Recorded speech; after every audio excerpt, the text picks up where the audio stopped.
महामंत्री जी ने कहा कि ये कच्छ की निर्मित है और माननीय सुदर्शन जी पर बोलना है और स्वदेशी विषय छूट जाए ये संभव नहीं, इसलिए मैंने इसको सहर्ष धारण किया है।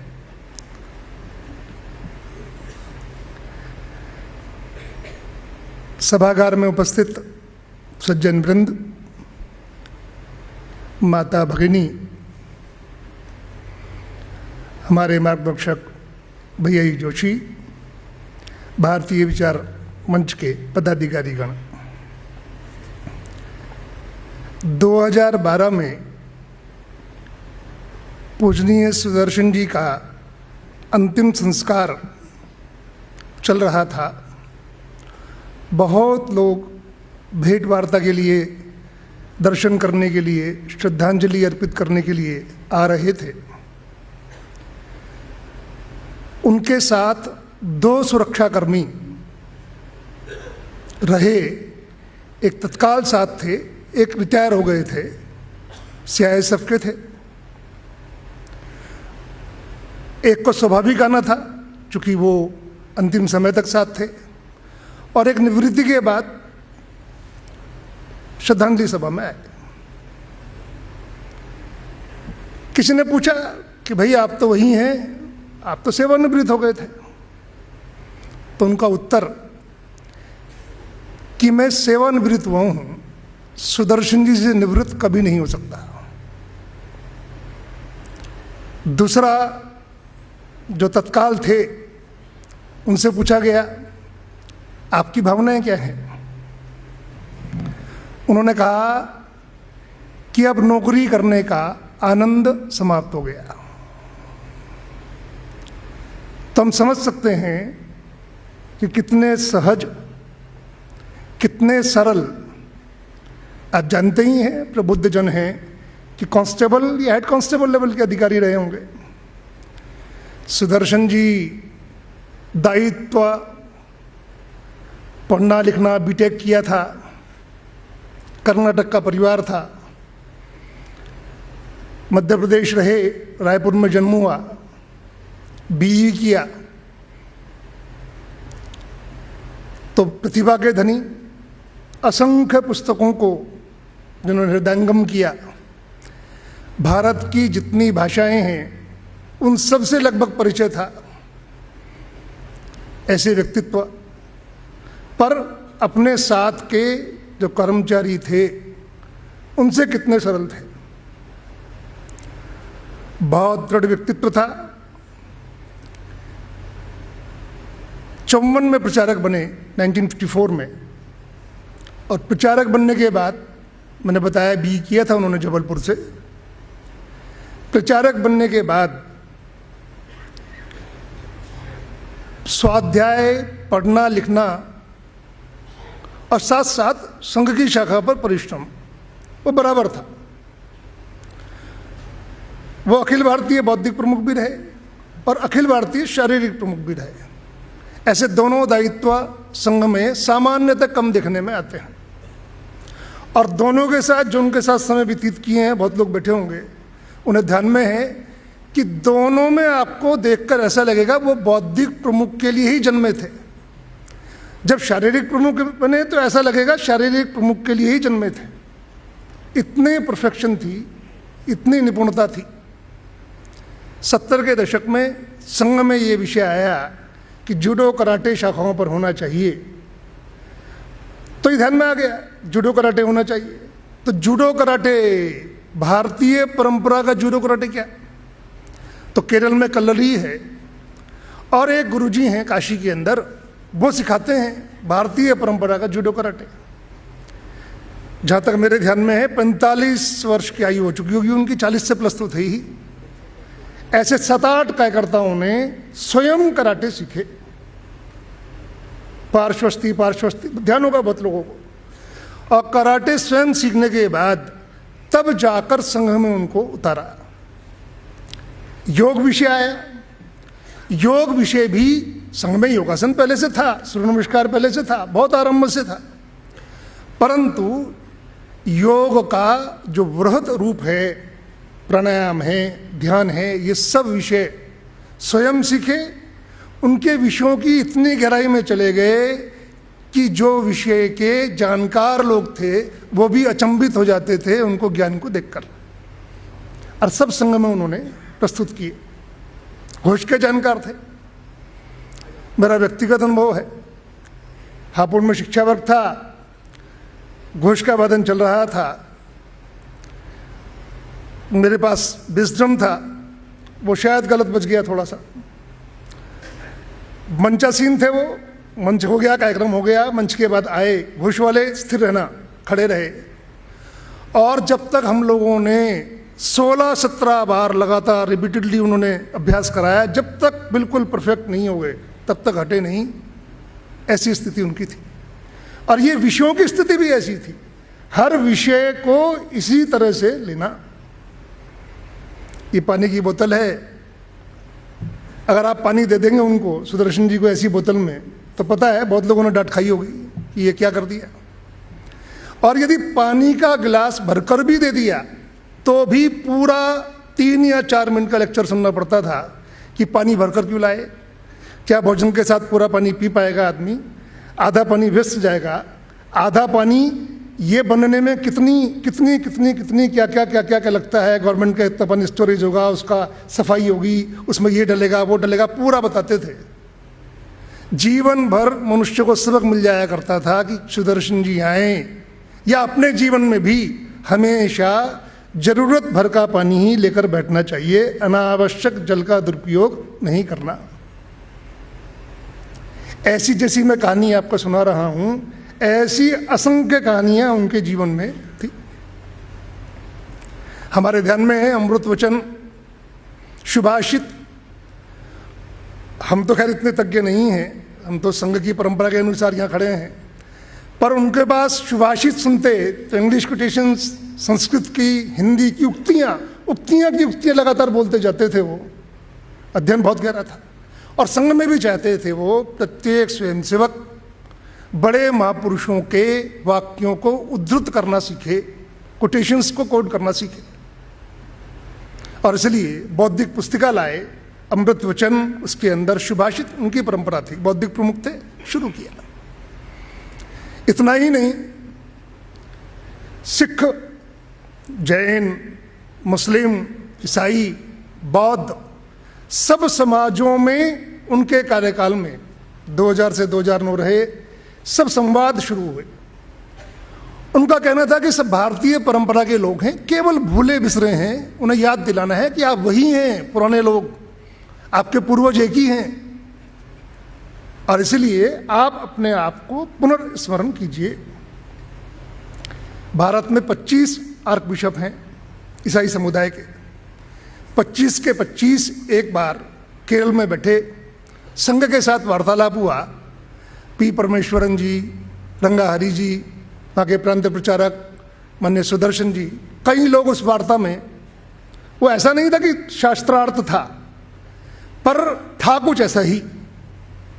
श्री जॉर्ज जी अल्पसंख्यक योग के अध्यक्ष थे, उन्होंने मीटिंग अरेंज कराई थी कि ईसाई मत में संघ के विषय में बहुत अलग अलग मत हैं। उसने ठीक है, बैठेंगे, बैठ के बातचीत करेंगे। बैठे, वार्तालाप शुरू हुआ।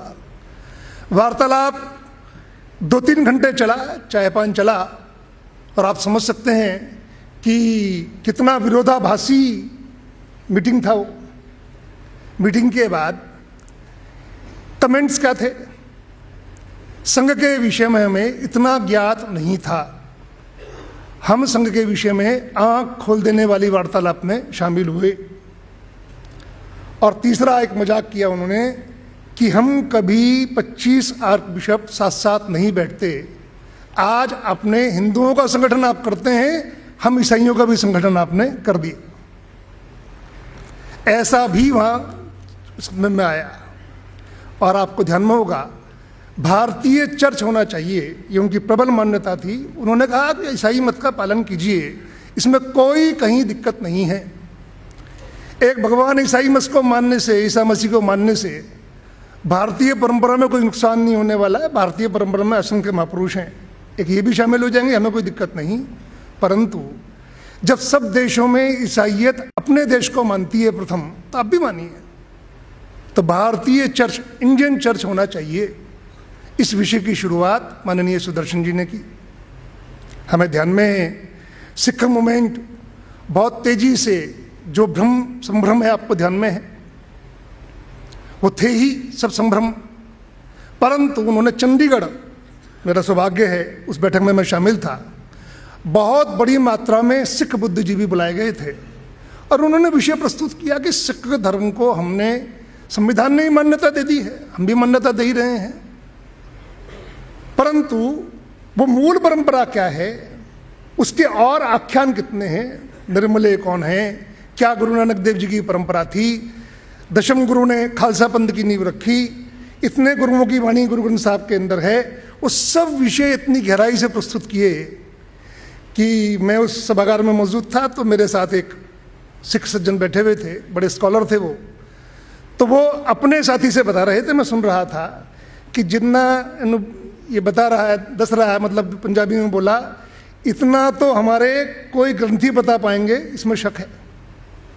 लंबा सुदीर्घ भाषण होता था। और जब बौद्धों में गए तो हीनयान परंपरा क्या है, महायान परंपरा क्या है, बौद्ध परंपरा तिब्बतन क्या है, नॉर्थ ईस्ट की परंपरा क्या है, नव बौद्ध की परंपरा क्या है, इतना विशद विश्लेषण कि बौद्ध समाज के वो शीर्ष लोग भी अचंभित रह जाते थे, कहाँ आ गए हम लोग। ऐसा उनका विपुल ज्ञान था। उत्तर पूर्व में क्षेत्र प्रचारक पहले रहे थे आदरणीय सुदर्शन जी, थोड़ा ही समय रहे, 2-3 वर्ष रहे, परंतु उसके बाद अखिल भारतीय अधिकारी बन गए थे, तो निरंतर आना जाना रहा। उत्तर पूर्व बहुत जटिल है।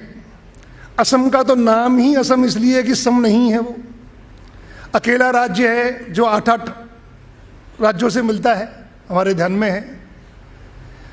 तो बंगाल भी उनके साथ था, उड़ीसा भी साथ था, और सब प्रॉब्लम वाले स्टेट थे, सब में सेपरेटिस्ट आंदोलन चल रहा था।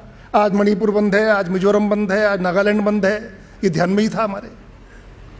उन्होंने सारी स्थिति का विश्लेषण किया, बहुत जल्दी समझ लिया कि नॉर्थ ईस्ट को इस तरह नहीं देखा जाना चाहिए। एक तो नॉर्थ ईस्ट को अलग से समझने की जरूरत है, वो भारत की युगायुगीन परंपरा का एक तरह से पुरानी परंपरा से जुड़ा हुआ क्षेत्र है। ये भारतीय लोग जानते नहीं। भारतीय लोग भी नॉर्थ ईस्ट के बंधुओं को कई बार शब्दों में हल्के में ले लेते हैं, आपको मालूम है, उन शब्दों का उल्लेख मैं नहीं कर रहा हूं। इसलिए उन्होंने देश भर में नॉर्थ ईस्ट क्या है, उसकी परंपरा क्या है, भारत से कैसे वो जुड़ा, कैसे अर्जुन का विवाह वहां हुआ, वो सारी कैसे हिडिंबा वहाँ रही और मंदिर बना मनाली में जाकर, वो सब चीज़ें उन्होंने बहुत सुंदर ढंग से प्रस्तुत किए। पूरा मैप लेकर समझाते थे, बारीक नोक वाली सिलाई से लेकर, वो ये नॉर्थ ईस्ट है, ये चिकन नेक है, ये सिक्किम है। हमें ध्यान में ही है, क्षमा सहित, कि जैसे हम में से बहुत सारे लोग भी होंगे, पर मैप में कहाँ मिजोरम है, कहाँ मणिपुर है, कहाँ अरुणाचल है, कहाँ सिक्किम है, कहाँ नागालैंड है, ये जानकारी थोड़ा सा क्षमा सहित। पर सुदर्शन जी इसी बात को पहले स्वयंसेवक समझें, कार्यकर्ता समझें, नॉर्थ ईस्ट को जानो अपना देश का हिस्सा है, और साथ साथ इस अलगाववादी आंदोलनों का जवाब क्या है, तो वहाँ की स्थानीय परंपराओं, प्राचीन परंपराओं को निकालना, ये सब किया। प्राचीन भाषाओं को जो वहाँ थी, लुप्त प्राय हो रही थी, उनको केरना। अब एक संतोष की बात है कि नॉर्थ ईस्ट में लिपि तो रोमनी है, पर भाषाएं सबकी अपनी अपनी आ गई, अन्यथा पहले सब अंग्रेजी में ही जा रहा था। और दूसरा जो बड़ा काम था वो पहले शुरू हो गया था, जिसको बल दिया उन्होंने पूरे प्रदेशों में विवेकानंद केंद्र, वनवासी कल्याण आश्रम, दूसरा भारत सेवा आश्रम संघ, इस्कॉन, ऐसे ही जित संगठनों को जोड़कर उन्होंने बड़ा आग्रहपूर्वक सबके विद्यालय वहां खुलवाए, रामकृष्ण मिशन, कि वो भारतीय परंपरा को जानेंगे तो सही विद्यार्थी वहां पर। और साथ साथ एक बहुत बड़ा काम किया, जिस काम ने आज नॉर्थ ईस्ट की अलगाववादी आंदोलन को लगभग समाप्त किया वो था हजारों छात्रों को वहां से लाना और इस तथाकथित भारत के अंदर जगह जगह पर रखना। ऐसे 10,000 छात्र वो गुजरात में भी, वो केरल में भी, वो कर्नाटक में भी, वो उत्तर प्रदेश में भी, सब जगह रखने शुरू किए। हॉस्टल्स बनाए, पूर्वोत्तर के छात्रों का छात्रावास, और उन छात्रावासों में शिक्षा देते ही थे जो सामान्य शिक्षा है, पर साथ साथ इतना ही सिखाते थे कि ये भी भारत है और वो भी भारत है। अन्यथा पहले क्या था, उधर के लोग जब इधर आते थे दिल्ली और, तो क्या बोलते थे, हिंदुस्तान जा रहे हैं, और जब यहां से जाते थे तो कहते थे अपने देश जा रहे हैं। ये बदलना चाहिए, ये भी हिंदुस्तान है और वो भी हिंदुस्तान है। इतनी एक बात उन सबके मस्तिष्कों में बिठाकर हर साल 2-2, 3-3, 4,000 छात्र पास आउट होकर अपने क्षेत्रों में वापस जाते थे। उनकी संख्या 60-70 हज़ार हो गई नॉर्थ ईस्ट में। उन लोगों ने अच्छी उन्नति की नौकरियों इत्यादि में, व्यवसाय वगैरह में, पर इस विचारधारा का प्रचार प्रसार किया कि ये भी हिंदुस्तान है और वो भी हिंदुस्तान है। इसका परिणाम ये है कि जो अलगाव के आंदोलनों से त्रस्त पूर्वोत्तर था वो लगभग आज वो आवाज नहीं है। मणिपुर का विषय दुर्भाग्यपूर्ण अवश्य है, पर अलगाववादी आंदोलन नहीं। ये समाज की जो भी सज्जन शक्तियां हैं, जो भी नॉर्थ ईस्ट में काम कर सकने वाली शक्तियां हैं, उन सबको अप्रोच किया, सबसे मिले। और हमारे ध्यान में है कि जैसे ही वो सरसंघ चालक बने 2000 में, 2001 में हमारे ध्यान है एक हादसा हुआ त्रिपुरा में। हमारे 4 लोगों को नक्सलाइट्स ने उठा लिया था। 2 गृहस्थी कार्यकर्ता थे, 2 प्रचारक थे, आपको ध्यान में है। दुर्दैव से वो बलिदानी हो गए।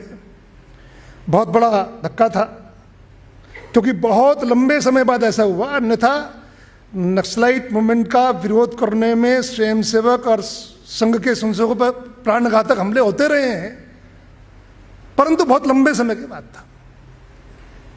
एक नई चर्चा शुरू हो गई, पर उस सारे विषय को भी, नक्सलवादी गतिविधियों को किस तरह देखा जाना चाहिए, इसके अंदर कौन हमारे फेवरेबल लोग हैं, कौन हमारे सपोर्टर हैं, कौन कौन सी शक्तियां हैं, उस सबको उन्होंने बातचीत करना शुरू किया। ऐसे वो व्यक्तित्व रहे। और इस सब में जिस तरह उन्होंने खुला दिल करके सिख समुदायों से आमने सामने बात की, मुस्लिम समुदायों से आमने सामने बात की, जैन परंपरा के जितनी विधाएं हैं, अनुव्रत है, दिगंबर है, श्वेतांबर है, श्रृंगारी हैं, सब जितनी परंपराएं थी, सब परंपराओं के संतों से जाके बात किया। उनका व्यापक परिचय स्मराते था।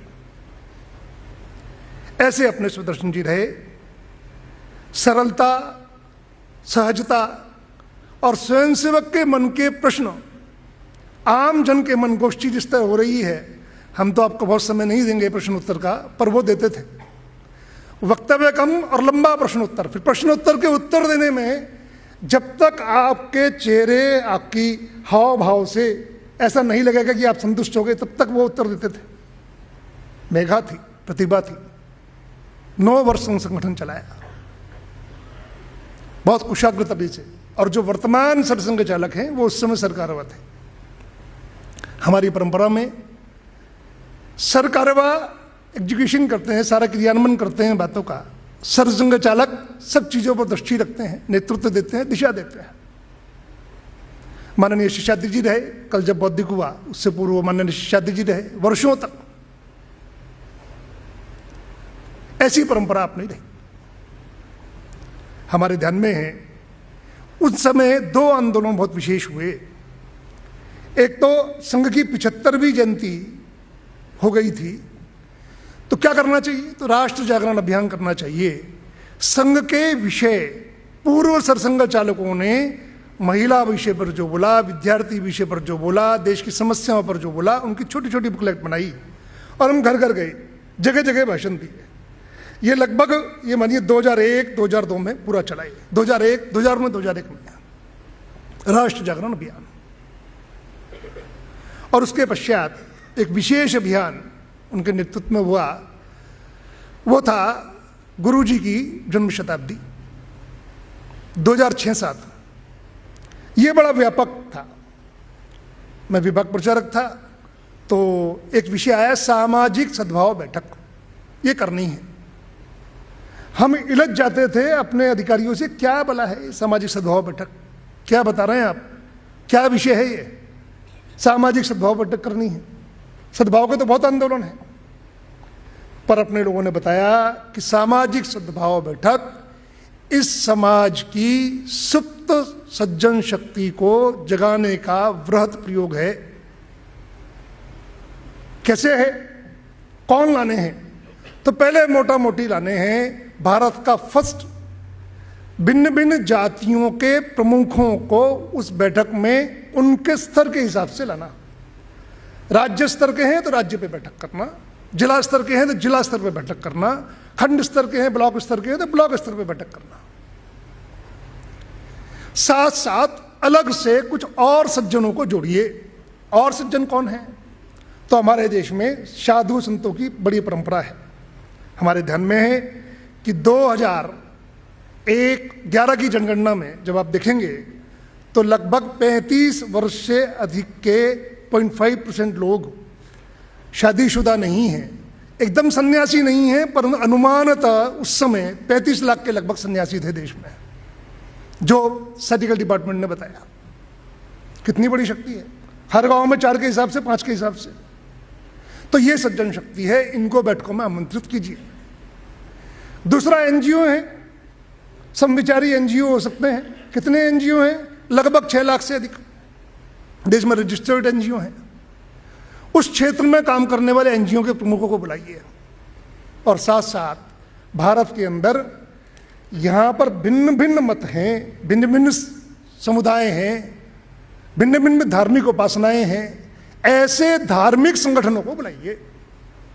और धार्मिक संगठन इतने बड़ी शक्ति है ये कि भारतीय समाज का किसी ने सीधा पीएचडी तो नहीं किया है, पर मोटा मोटा अध्ययन ये है 70% वयस्क लोग भारत में किसी ना किसी धार्मिक समुदाय से जुड़े हैं। इसीलिए उनको बुलाइए। सज्जनता के उनके अंदर बहुत वृहत गुण रहते हैं, उन्हें बुलाइए। और इस सामाजिक सद्भाव बैठक में सामाजिक संगठनों को बुलाइए। और साथ साथ ऐसे बहुत मंदिर हैं, बहुत सारे तीर्थ स्थान हैं, उनके प्रमुखों को बुलाइए। और साथ साथ ऐसे रामलीला कमेटियां हैं, ऐसे उत्सव समितियां हैं। अगर उत्सव समितियों की बात करें तो बंगाल में शायद कोलकाता महानगर में लगभग 5000 से अधिक उत्सव समितियां होंगी जो दुर्गा पूजा का उत्सव करती हैं। तो ये बहुत व्यापक दायरा हो गया। अगर सही से सामाजिक सद्भाव बैठक का विश्लेषण किया जाए तो भारतीय समाज का 70-80% प्रतिनिधित्व एक बैठक में संभव है, ये उन्होंने कहा। सामाजिक सद्भाव बैठक कीजिए। हम सब लगे और सब इतना सुंदर हुआ, वो बहुत अद्भुत कार्यक्रम रहा। ऐसे बहुत लगभग 90% ऐसे लोग उन बैठकों में आए जो हमारे विचारों के भी और हमारे सीधे संपर्क के फोल्ड से बहुत बाहर थे। बहुत सफल श्री गुरुजी जन्म शताब्दी आंदोलन रहा। उसमें लगभग हम सब लोग संपर्क किए, बड़ी पहुंच संघ की आगे बढ़ी। अभी तक जैसे कल बताया, किसी भी मोमेंट में 2.25 लाख गांव तक शिला पूजन में गए थे। राष्ट्र जागरण अभियान में ये संख्या 2.5 लाख से अधिक हो गई थी, और अब ये संख्या 3 लाख से भी अधिक हो गई थी। गांव गांव में संपर्क किया। ये संपर्क करने के बाद सामाजिक सद्भाव बैठकों पर दृष्टि गई और ये फिर विषय आगे बढ़ गया। हमारे ध्यान में है कि 2009 तक सरसंघ चालक रहे, और उसके बाद जो उनके साथ सहायक थे, सरकारवा थे, डॉक्टर मोहन राव भागवत, वो सरसंघ चालक बने। सरसंघ चालक बनने के बाद, जैसा उन्होंने जोशी जी ने बताया, हमारे ध्यान में रहे कि कोई भी चीज, कोई भी मूल विचार संघ में बदला नहीं है। जो डॉक्टर हेडगेवार ने कहा वैसा ही परम पूज्य गुरुजी ने कहा, जो परम पूज्य गुरुजी ने किया वैसा ही लगभग बाला साहब ने कहा। बस इतना ही है, अंदाज सबका अलग अलग है। वो कविता है ना, अंदाजे बयां हर एक का अपना अपना है, ऐसा ही है लगभग। बस अपने अपने ढंग से किया और उस समय की देश काल परिस्थिति के अनुसार ध्यान में रखते हुए किया।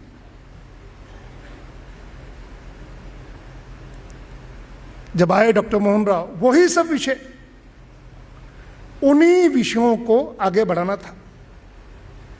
हमें ध्यान में है कि बाला साहब का कल परसों जिक्र हुआ। बाला साहब ने कुरुक्षेत्र के अंदर एक शिविर था, पूरे उत्तर क्षेत्र के लोगों का शिविर था, संभवतः 65 की बात है।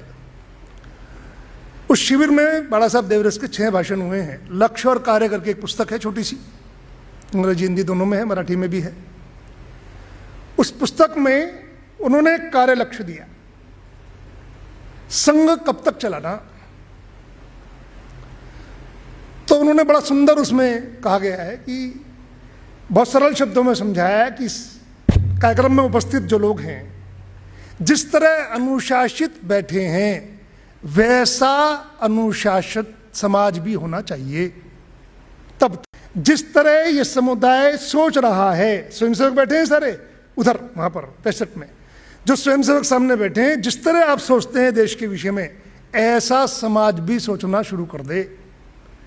जिस तरह अपने घर परिवार की बहुत चीजों को छोड़कर आप समाज का कार्य करते हैं, ऐसा आम शहरी, आम ग्रामीण, आम जन भी करना शुरू कर दे।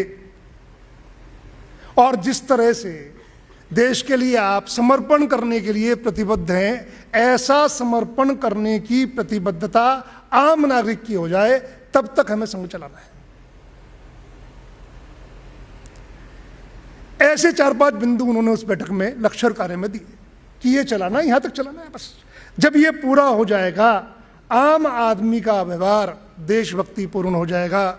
आम आदमी हिंदुत्व को इस ढंग से सोचना शुरू कर देगा, आम आदमी देशभक्त हो जाएगा, आम आदमी का जीवन व्यवहार अनुशासित हो जाएगा, सिविक सेंस उसके अंदर आ जाएगा, तब तक चलाना है बस। तो तब तक हम संघ चलाएंगे जब तक कि संघ और समाज एक रूप ना हो जाए, समाज जैसा संघ और संघ जैसा समाज ना हो जाए। यह बाला साहब ने कहा और इसी परंपरा का पालन हुआ। जितने भी व्यापकता में जाने की बात है वो यही है। इन्हीं बातों को मोहन राव जी ने आगे बढ़ाया। मोहन जी को हम जानते ही हैं, उनके पिताजी श्री मधुकर जी वो भी प्रचारक थे। इन्होंने जीव विज्ञान में, जीव पशु चिकित्सा में मास्टर्स किया। सरकारवा थे ही 9 वर्षों से, सरसंघ चालक बने और एक बहुत समाज में प्रवेश करने का, सरलीकरण करने का बहुत सुंदर एक बात ध्यान में आती है। वो चर्चा शुरू हुई आदरणीय सुदर्शन जी के नेतृत्व में, वो थी निकर हटनी चाहिए संघ की। ये बड़ा अपीलिंग सा विषय है, बहुत लोगों को दिल से भी छूता है। तो ये वेश बदलना चाहिए संघ का, और वेश बदलने की चर्चाएं चलती रही पर वेश परिवर्तित नहीं हुआ। फिर मोहन जी आ गए, फिर बहुत लंबी चर्चा हुई। एक बार बैठक स्थगित हुई, 5 वर्ष के लिए चर्चा नहीं करेंगे इस विषय पर। बहुत गर्म हो गया माहौल। बहुत लोगों ने कहा नहीं, निक्कर हमारी पहचान है, आइडेंटिटी है, देखकर संघ संसद जा रहा है, निक्कर में ऐसा होगा। परंतु बहुत सारे सामाजिक पहलू भी थे। जब निक्कर संघ का वेश था तब वो देश के सब मिलिट्री का वेश था, पुलिस का वेश था। आपको ध्यान में है गुजरात के लोगों को अच्छे से कि 1972 तक महाराष्ट्र पुलिस का वेश निक्कर ही था। हाफ पैंट पहनते थे वो, ध्यान में हो आपको, नीले रंग की हाफ पैंट। मैं शिमला रहा हूं वर्षों तक, जैसे मेरे परिचय में बताया। शिमला में एक दिन कार्यालय से ऊपर ही एक कांस्टेबल जनरल का ऑफिस था। कांस्टेबल जनरल पुलिस नेशनलाइज थी उस समय, पुलिस स्टेट वाइज नहीं थी, तो कांस्टेबल जनरल होता था। कांस्टेबल जनरल शब्द ध्यान दिया, उसका बोर्ड लगा हुआ था बाकायदा। तो हम उसके ऑफिस में चले गए एक बार देखने के लिए, शिमला में जब नया नया गया। तो खाकी निक्कर में, कलफ लगी खाकी निक्कर में, खाकी शर्ट में, कांस्टेबल जनरल का बेंच लगा हुआ अधिकारी था। आपने शहीद पिक्चर देखी होगी, सैंडर्स किस वेश में था? निक्कर में था। तो निक्कर एक सैनिक, अर्धसैनिक, पुलिस, इन सबका वेश था। और आप में से तो बहुत सारे लोग ऐसे भी होंगे जो 10वीं क्लास तक निक्कर में गए होंगे, पर आपके बच्चे नहीं जाएंगे, अब नहीं जाएंगे बच्चे। तो ये काल परिस्थिति बदल चुकी। और अब मोहन जी का कार्यकाल आया, चर्चा शुरू हुई सुदर्शन जी के समय में, चर्चा पूर्ण नहीं हुई थी, विषय निक्कर बदलने का आया।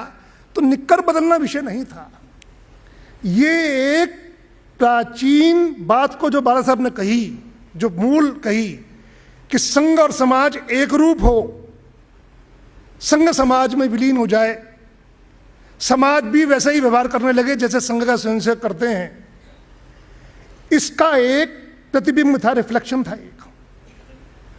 और इसलिए जब एक स्वयंसेवक ने खड़े होकर बोला, बहुत बड़ी सभा थी, कि निक्कर हमारी पहचान है, तो मोहन राव ने कहा कि नहीं, हमारे स्वयंसेवक का समाज में व्यवहार हमारी पहचान होना चाहिए, निक्कर हमारी पहचान नहीं है।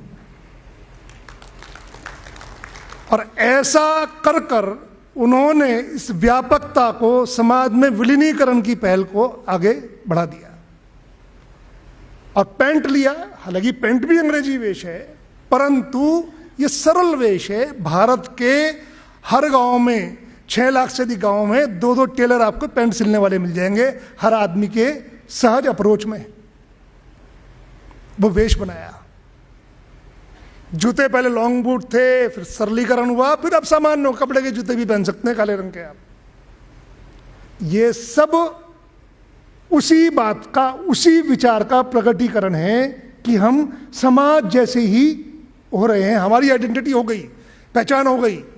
70-80 वर्षों में हमारी पहचान हो गई, हम हिंदुत्वनिष्ठ हैं, देशभक्त हैं, समर्पित लोगों का समूह है, इतना बड़ा समूह हो गया, वो सब हो गया। अब एक कदम आगे, एक स्टेप आगे। ये बड़ी बात थी, ये मोहन जी के कार्यकाल में। आदरणीय भैया जी उस सब के साक्षी हैं, वो गरम गरम चर्चाएं उनके समय में ही हुई। ऐसा वो कार्यकाल रहा। उसी समय आपके ध्यान हो, विवेकानंद जी की 150वीं शताब्दी वर्ष आया, शार्दशदी। उससे पहले एक मूवमेंट और आया था। मूवमेंट क्या था कि एक सन्यासी कर्नाटक के हैं, उन्होंने कहा कि गांव पर आप कुछ काम कीजिए।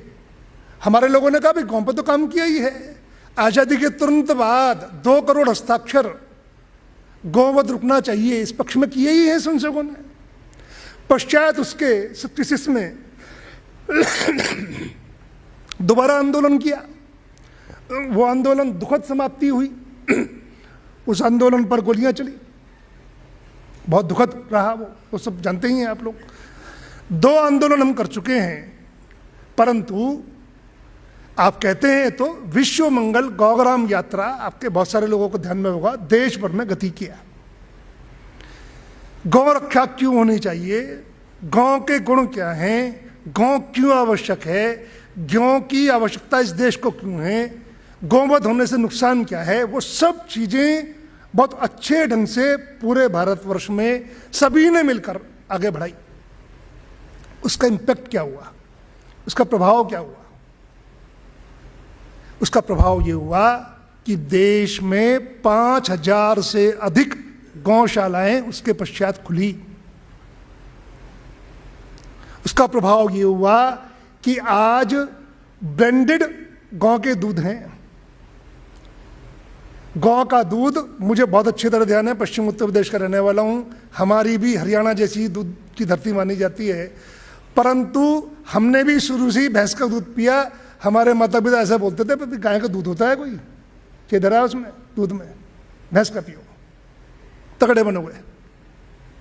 परंतु आज स्थिति क्या है, गौ का दूध एक मान्यता मिल गई। आज गौ के दूध के गुणों के व्याख्याता हमसे अधिक बहुत लोग हैं। आज गौ के विषय में संभाषण करने वाले गौ कथा शुरू हो गई जी देश में। ये सब व्यापक आंदोलन आए, ये एक कदम और था और आगे बढ़ने का, कि जो सामाजिक विषय हैं, धार्मिक विषय हैं, उनके विषयों पर भी समाज में जागरण हो। जो आम आस्था के विषय हैं उन पर भी जागरण हो। और इसके साथ ही स्वामी विवेकानंद जी की 150वीं जयंती का अवसर आया। स्वामी विवेकानंद का हिंदुत्व, उनका विश्व भर में प्रचार प्रसार हम जानते ही हैं, उसके विषय में कहने की आवश्यकता नहीं है, वो बृहत पूरा अपने आप में मामला है। तो विवेकानंद सार्धशती के कार्यक्रम करने हैं। जब हमें संकल्पना बताई गई बैठकों में, तो मुझे अच्छी तरह ध्यान में है, मैं सेवा प्रांत प्रचारक हो गया था, तो हमें लगा कि जितनी बड़ी बात हमारे लोग कर रहे हैं इतनी बड़ी संभव होगी क्या। पर हैरान रह गए हम लोग जब उस विषय के लिए हम गए। वो उनकी तपस्या का परिणाम है, स्वामी विवेकानंद की। 2 करोड़ से अधिक की भागीदारी वाला कार्यक्रम वो हुआ। अब में से बहुत सारे लोग भागीदार रहे होंगे। बहुत सारे भिन्न भिन्न तरह के आंदोलन हुए, सूर्य नमस्कार हुए, दौड़ हुई, सांस्कृतिक कार्यक्रम हुए, बहुत भिन्न तरह के भाषण प्रतियोगिताएं हुई। 2 करोड़ से अधिक भागीदारी, ये सब हुआ। और इससे आगे हमारे ध्यान में है कि सब कुछ चीजें संघ में प्रस्तावित की गई। जैसे पहले सेवा विभाग आया, प्रचार विभाग आया, संपर्क विभाग आया। अब उन चीजों में भी 2-2, 3-3 स्टेप आगे चले गए। सेवा विभाग मतलब, सेवा विभाग में आज वो अम्ब्रेला ऑर्गेनाइजेशन है, एक संरक्षण करता है। 2000 से अधिक संगठन जुड़े हैं सेवा भारती के साथ। और सेवा भारती ने कभी ये नहीं कहा कि हम ही करेंगे सब कुछ। ये तो हमारी संकल्पना पहले दिन से नहीं है, हम ही करेंगे सब कुछ। हम कुछ करके दिखाएंगे, फिर समाज उसको स्वीकार कर ले, फिर सब कुछ समाज करे। और इसलिए सेवा संस्थाओं को जोड़कर सेवा भारती ने बड़े आयोजन किए। तो सेवा भारती के साथ 2 से 3 हजार संस्थाएं आज संबद्ध हैं, और उनका काम भी बहुत बड़ा है। संस्थाओं द्वारा संचालित लगभग 2 लाख से अधिक काम है सेवा के, हमारे ध्यान में है। वो सब विषय का आयाम बढ़ गया। प्रचार विभाग, जैसे कल अतुल जी ने बताया, जागरण पत्रिका 5 लाख से अधिक गांवों में चली गई। हर राज्य में विश्व संवाद केंद्र है, और भी अधिक। सब पत्रकारों से वार्ता, प्रेस वार्ता नहीं, जहां जा रहे हैं वहीं निर्देशित हुआ, सरकारों में भी जा रहे हैं, उस राज्य के बड़े मूर्धन्य पत्रकारों के साथ अनौपचारिक वार्ता करते हैं, संघ की बातें परस्पर शेयर करते हैं। प्रेस के लोगों से मिलना, प्रेस कॉन्फ्रेंस नहीं, वो तो अलग इशू, वो तो होता ही है, परंतु मिलना भी, अपनी बात का रखना, पक्ष रखना। अन्यथा एक समय ऐसा था कि संघ विचार को अथवा हिंदुत्व के विचार को, राष्ट्रीयता की बात को नकारते थे, पर धीरे धीरे धीरे धीरे स्वीकारना भी शुरू किया है, यह आपने सबने देखा है। और संपर्क विभाग को बहुत सिस्टमेटिक बनाया। पूरे देश के ऐसे लोग जो कला, साहित्य, अभिनय, कुछ भी किसी भी विधा में खिलाड़ी, जो टॉप के लोग हैं, ऐसे 3-4 हजार लोग, उन सबसे मिलने की व्यवस्था। राज्यों में जो मूर्धन्य लोग हैं उनसे मिलने की व्यवस्था, जिलों में जो मूर्धन्य लोग हैं उनसे मिलने की व्यवस्था, बल्कि और तो और नगर गांव में भी जो मूर्धन्य लोग हैं उनसे मिलने की व्यवस्था। और जिनके पास संघ नहीं पहुंचा उनके पास संघ पहुंचे। इतना व्यापक संपर्क विभाग को बनाया गया। और स्थिति ये तक है कि सरसंघ चालक स्वयं देश के उन लोगों से निरंतर मिलते हैं जिनके विषय में हमारी आम धारणा है कि वो संघ के पक्ष के लोग नहीं हैं। बहुत सारे नाम बताने उचित नहीं, बहुत सारे अन्य राजनीतिक दलों के लोगों से भी मिलते हैं। चूंकि हमें अब 100% में जाना है, इसलिए किसी को भी किसी वर्ग को छोड़ना नहीं, सबसे मिलते हैं। और लगभग सरसंघ चालक जी के 100 दिन 100 डेज केवल वो संघ से अलग के लोगों से मिलना जुलना अथवा उनके कार्यक्रमों में शामिल होने में जाते 100 डेज। तो हम समझ सकते हैं कि व्यापक संपर्क, व्यापकता का कितना बड़ा प्रसार उन्होंने किया। सब जगह जाते हैं। तो तीनों आयामों को प्रचार विभाग, अध्ययन दल बन गए।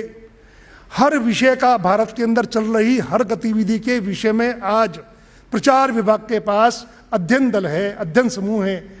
वो प्रतिदिन रोज चेकिंग करते हैं और तो और विश्व भर में जो भी घटनाएं हो रही हैं, भारत के पक्ष में, विपक्ष में, हिंदुत्व के पक्ष में, विपक्ष में, संघ के पक्ष में, विपक्ष में, हर चीज़ की मॉनिटरिंग होती है। हर को ट्रैक करते हैं, इलेक्ट्रॉनिक मीडिया को, सोशल मीडिया को, प्रिंट मीडिया को, हर एक को ट्रैक करते हैं।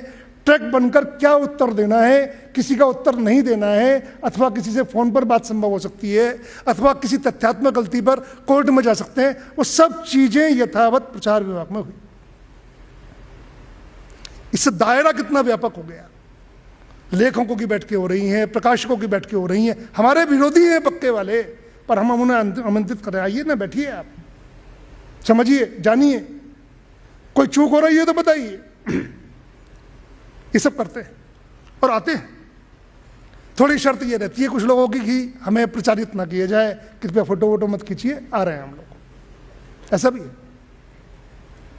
तो तीनों आयामों को अपना बड़ा करने के लिए हम लोगों ने आगे बढ़ाया।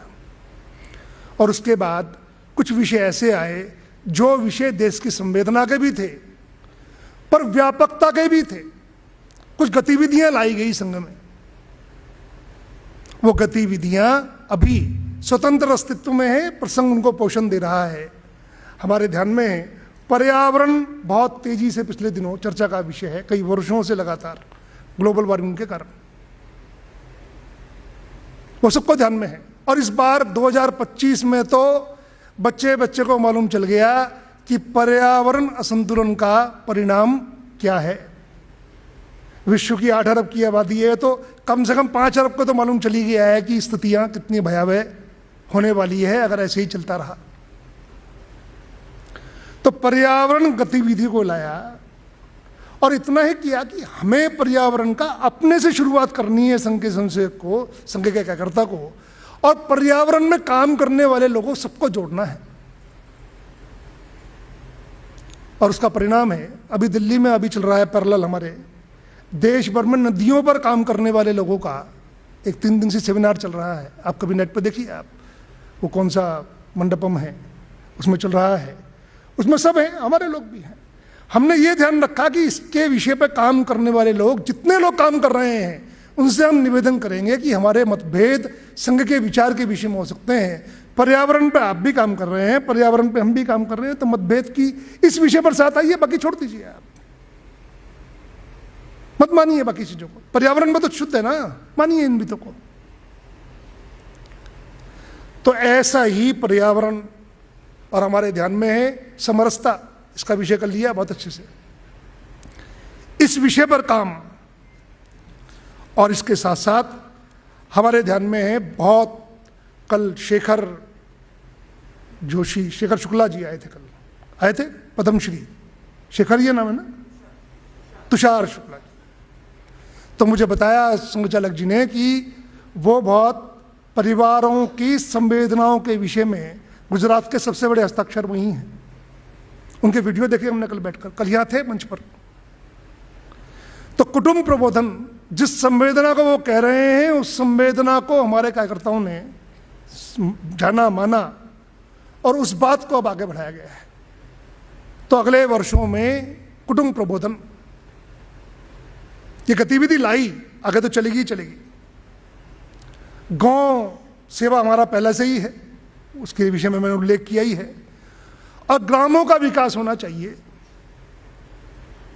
ग्रामों के महत्व को हम समझें, जानें, इसलिए मॉडल गांव खड़े करना, ये काम भी गतिविधि में आरंभ पहले से ही था, बहुत तेजी से इसका 2000 के बाद विकास हुआ।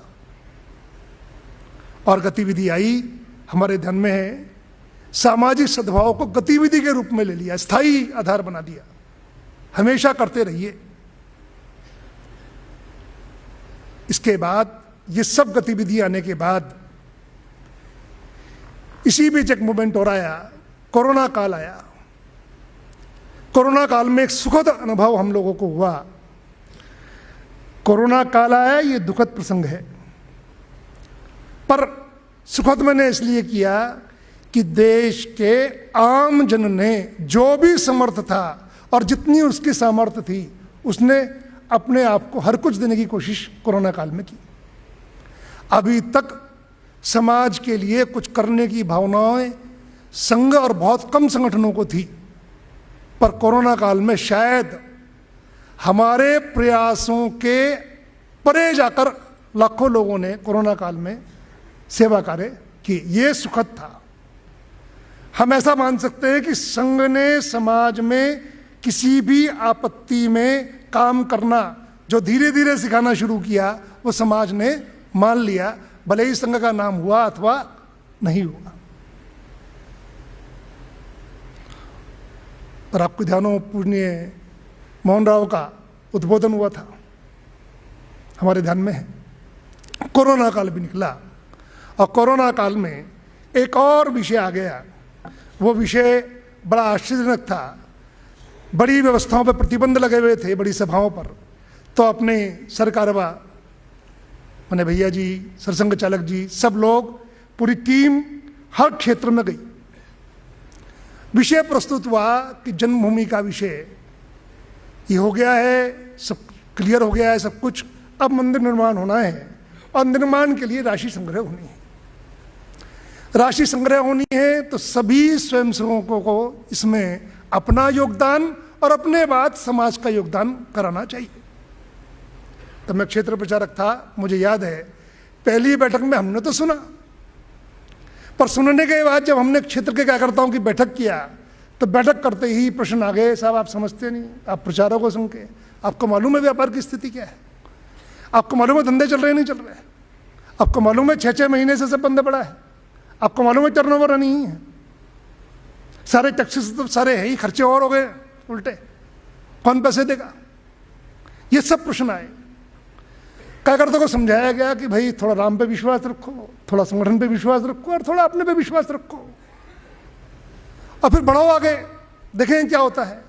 बहुत शॉर्ट टाइम मिला, 15 दिन का, और पैसा भी कैसे लेना है। अब बहुत सारे व्यापारी जिन लोग हैं, दूसरा लेना होता तो बहुत आसान हो जाता, पैसा भी कैसे लेना, चेक से लेना, कूपन से लेना, और पैसा भी किसी भी बड़े से बड़ा पैसा नहीं लेना। बहुत बड़े बड़े ऑफर थे, शायद 10 बड़े समुदायों के ऑफर थे कि हम अकेले मंदिर बनवा देंगे। क्या है, आपका 1200-1300 करोड़ रुपए का बजट है, क्या दिक्कत है, इसमें हम बनवा देंगे मंदिर।